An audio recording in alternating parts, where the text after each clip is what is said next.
Sorry, I got cut out. I was remembering that my father died in 1989. So the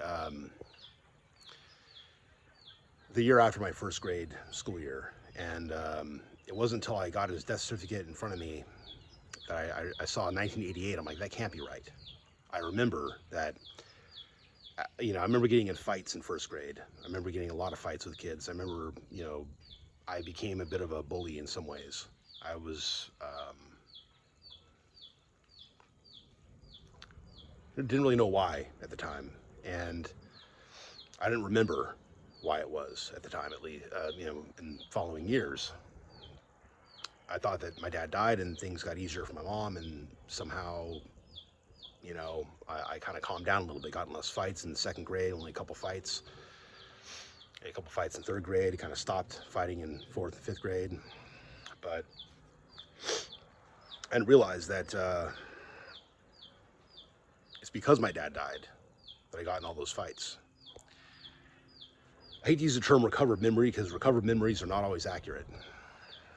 And they're not admissible really in court for a reason, but I'll say that I remembered things once I really thought about it, especially after Michael was born. I thought about this some more, and I realized that if some kid said, "Oh, your dad died," it pissed me off, and I actually would go attack these kids. I remember, and this is shameful, I remember this. I remember some kid even asking nicely, like, "Your dad died?" I remember like punching him or something. I remember attacking him. I had a lot of aggression. I didn't even remember this until I realized for some time that my father died. Like, he died before I started first grade. He died after I graduated kindergarten. See, kindergarten was a good year for me. I enjoyed kindergarten. First grade, I had a great teacher, Miss Schauser, South Spudders Elementary. She was great. I remember being aggressive, but I didn't remember why, and I know why now, and it's because I was dealing with the trauma, my father's passing. I was dealing with the family trauma, my mom, and my brother. See, I don't remember my eldest brother Matthew crying at the funeral. He and his mom were there. He's my half brother, and I remember after the funeral at church, all of his biker buddies were there in the parking lot, and my mom had them. She arranged that so that three of the friends would take Matthew, Josh, and I on to the cemetery on Harleys, and it was cool. I remember that. It was great. That was the cool part of the funeral. Then we got there. I remember my brother crying, my mom crying. Like I said, I don't remember if Matthew and his mom cried. I don't remember that part. I just remember Josh breaking down and my mom crying, and I remember that I wasn't.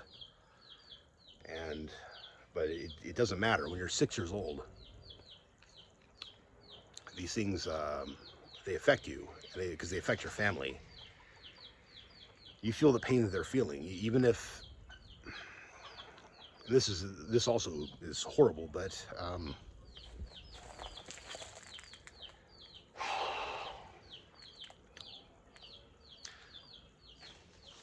because of the things my mom said about my dad, which most of them were probably true. Maybe all of them were true. I don't know. Um, you grow up, you learn things about your mom that you realize that she contributed to problems as well. It wasn't like it's like the whole problems were one-sided. They weren't. I remember being a kid in the middle of the night being like, I want to see my dad. Right? I must have been like 4, maybe 5 years old, maybe 5. Definitely 4. And I'd be crying out to my dad, My mom would be yelling and, screaming in the household, at night and whatever. She'd be screaming and yelling about stuff. And I remember wanting my daddy. Finally, one day she took me to go see him. And I was scared to death. I was afraid to look at him.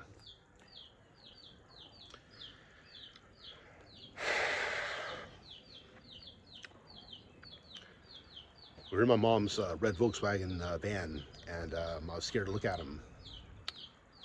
I'm like, no, no, no, no, no. So he grabbed me and he just held me and he hugged me there for a while till I calmed down.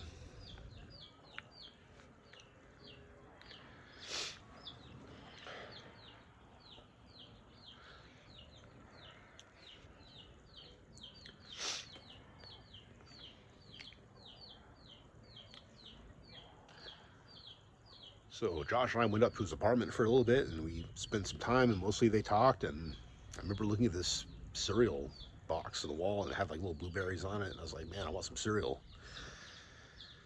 Like I said, I was like 4 or 5. Um, and didn't get any cereal, but Mom took us to the car afterwards. Dad brought us back down, I should say, and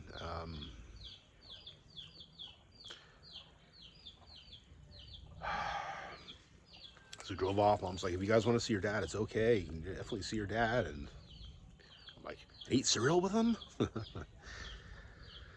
I said, yes, you can do that too. And, you know, so, but as best as I can recall, I recall this pretty well, I never saw him again after that.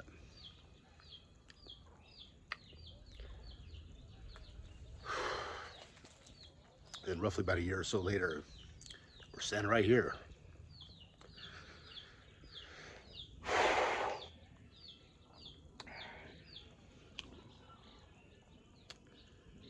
And she's telling us that he died of a brain aneurysm.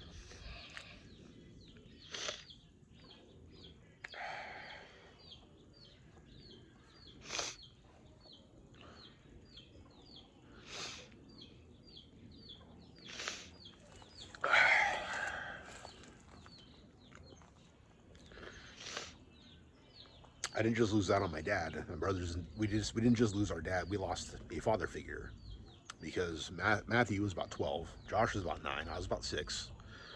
Josh was almost 7 actually. We didn't have the guidance that we needed. It's not that he was perfect and that everything he did would have been right, but if we'd had him in our lives, the things we could have learned about mechanics, electrical, how to make money, you know, what kind of jobs to look for, things like that, we've had a much better place. Now, Matthew did okay. You know, he grew up separately. He grew up Santa Clara, and he had a stepdad already, and he had other family around him on his mom's side to kind of bolster him up. We didn't. My Uncle Bruce wasn't really, he was around, but he wasn't really around. And all he cared about was when we go join the military or something, you know, and get involved in scouting. Scouting's cool, but there was a lot of pedophiles back then anyway, and still are. But my mom was kind of scared of that. I didn't really have any interest in the military per se at that time, and you know that continued to be the case for a while anyway. And I never joined. But that was my Uncle Bruce. My dad could have taught me things that would have helped me out a great deal in life. Not to mention, he would have been there. He would have been alive. And that would have been enough. As long as he's in my life. So,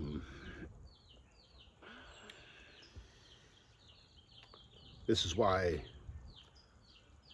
no matter what happens,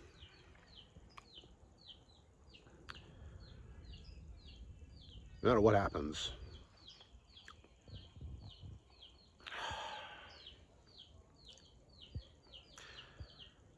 I have to be there for my son.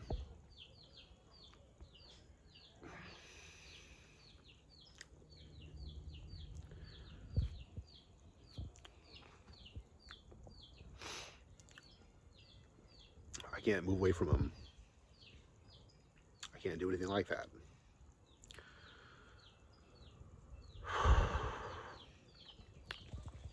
It was really hard to leave him today to come here.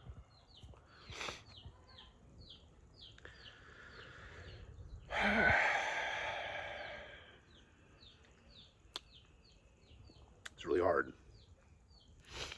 You want to come with me, and I wanted to take him with me, but I'm here getting tools. I'm taking stuff to go back down there. And I'll be back here in a couple weeks with him for the last time. But before I leave here for the last time, before I'm distracted with my son with me, before I break into tears in front of him. I wanted to collect this story, this location, so that maybe somebody will see it.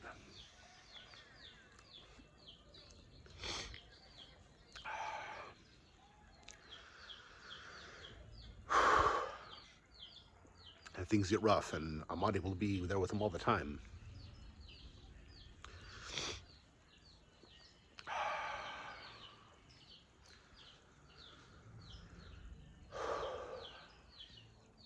That was always and will always be my intention to be with him.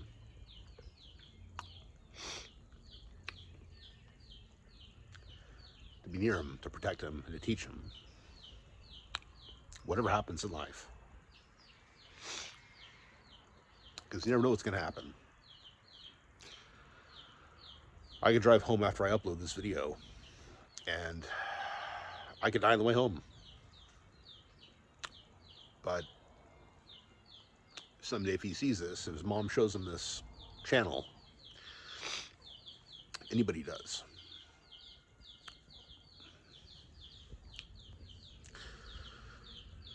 I'll say this much. Michael, if you're watching this someday, just know that I love you more than anything. And anyone.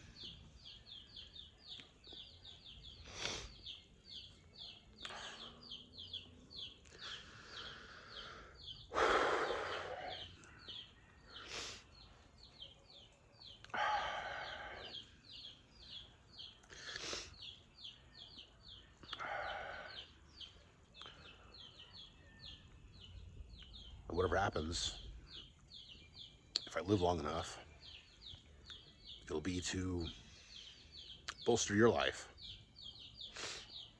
to teach you what I wasn't taught, so you can have more than I had in life.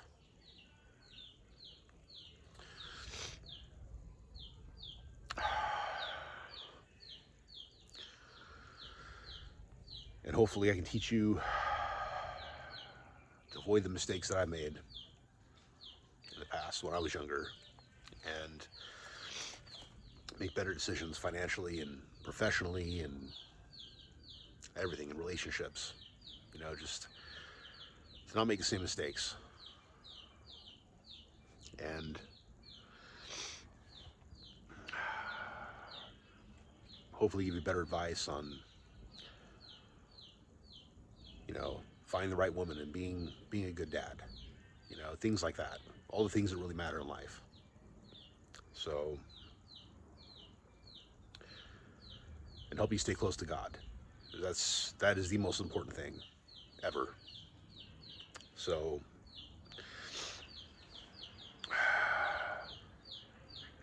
to find your faith in Christ.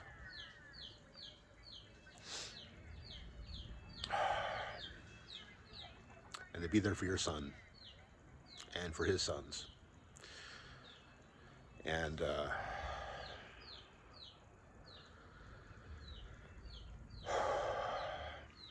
never stop trying. Love you, buddy. And I'll see you soon.